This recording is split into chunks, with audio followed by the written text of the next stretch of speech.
આવું ચોક હોભર્યું હશે પેલા ચોક ભૂવા ભૂવા ફર્યા એટલે ખબર જ હોય કે વડીલ ના બોલાવો, કોઈ મોભી ઘર ના બોલાવો, કોઈ જવાબદાર ના બોલાવો. હવે આ બે શું જવાબદારી લેશે દેવની? એ માં લેશે જવાબદારી છોકરા. અરે ભગવાન, હા માં, એ તો માનો મોન જ છે માં, કે જે કે તો મોનતા હોય ને તો ખાલી આટલી હુઈ જા માં.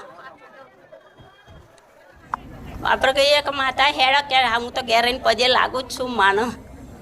બોલ શું કહું કે મારા સબનું કેવું? મારી બોલા હે નહીં અંકિતા. મારી રામ તમે જે કે માર નડવા વાળા દેવ, પૂજવા વાળા દેવ જોઈએ. બધું તમારે જોવાનું છે, પણ કરશે કોણ? માં મારી બે છોકરા કરશે માં. મને મજબૂર ના કરશો, બે હાથ જોડું છું તમને. મજબૂત નહીં કરતા માં. તો પેલા એવી પ્રાર્થના કરાય કે આ બધા મોનતા થઈ જાય.